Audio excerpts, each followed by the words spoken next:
What is going on, Bulls Nation? So we got some news today that Nikola Vucevic just signed a 3-year, 60 million extension from the Chicago Bulls. So we will dissect if that is a good deal or not. So let's talk about it right after this. Get the lowdown on one of the most iconic basketball teams in the world. You're listening to Chicago Bulls Nation. All right, Bulls Nation. So Nikola Vucevic, 3 years, 60 million. So we don't have the breakdown of yearly salary yet, but I think it's safe to assume that it's 20.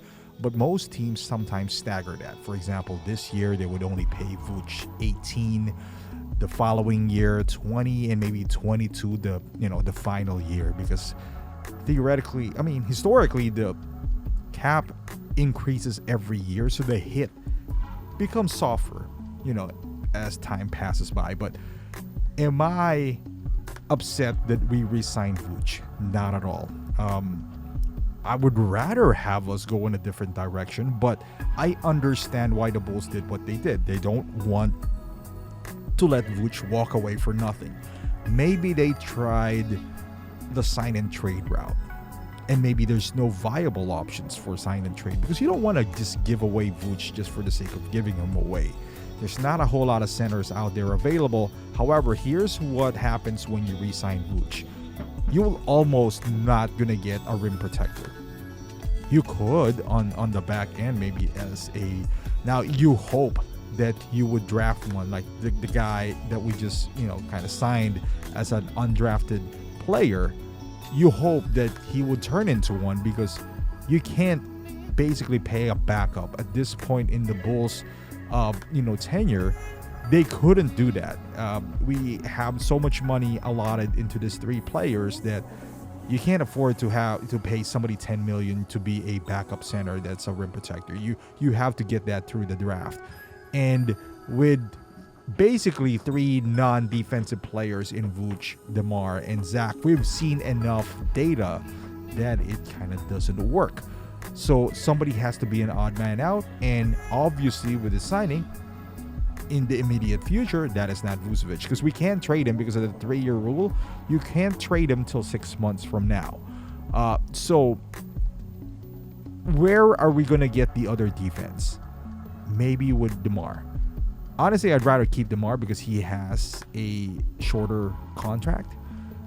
Maybe we trade Zach LaVine. I don't know. I know they're exploring some trade options with Zach, but the first domino has fallen, and that is Vooch. He's not going to be traded. Not until 6 months from now. I think the earliest would be December, or I don't know when he signed, or after July 1st, or something like that. Again, I'm not upset. The price that we signed him for is not outrageous. When I say I want to re-sign Vooch, because you do want to get assets back for Vooch, because we gave away assets to get him.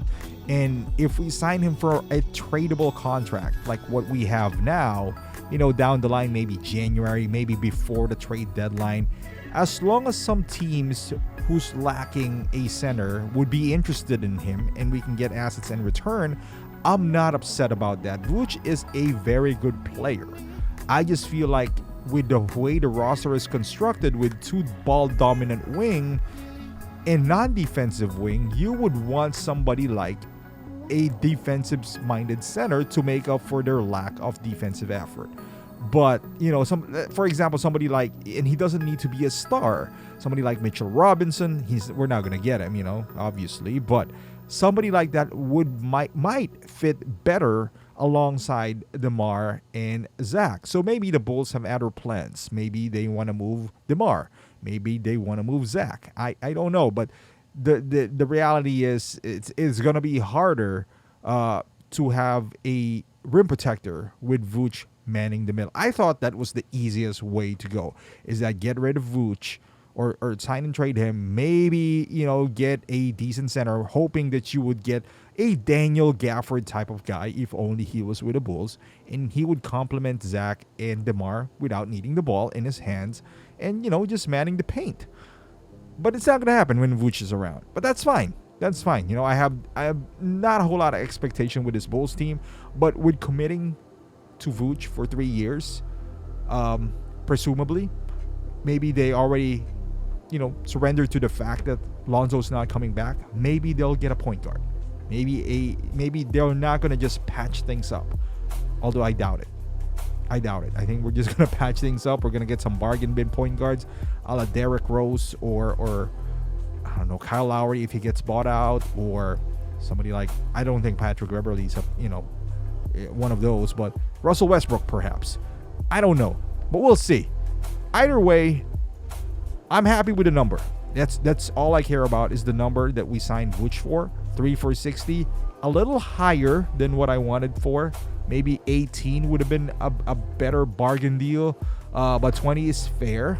He's definitely better than Mitchell Robinson, if that's what we're gauging as a player, right? This as individual player, he's better than Mitchell Robinson, but Mitchell Robinson just fits better on today's NBA with a team with a guy that can lob the ball into and protect the rim. Somebody that the Bulls really could use. But it's okay. This is not a terrible signing for the Bulls. It just, with the cap also rising a little bit higher, I believe Mark got his name, but he said we're $27 million under the luxury tax, and that is good news with the Vucevic signing, because that means we have more options to use the full mid-level exception, meaning maybe we can use the full $12 million to grab a shooter. But thank you for watching, guys. Let me know in the comments how you feel about this signing from Vucevic. Would it hunt the Bulls for years to come? Or are you expecting a trade around January, or just, we'll just roll with him and see what happens? Thank you for watching, guys. Subscribe to the channel if you are a Bulls fan, and I'll see you guys in the next video.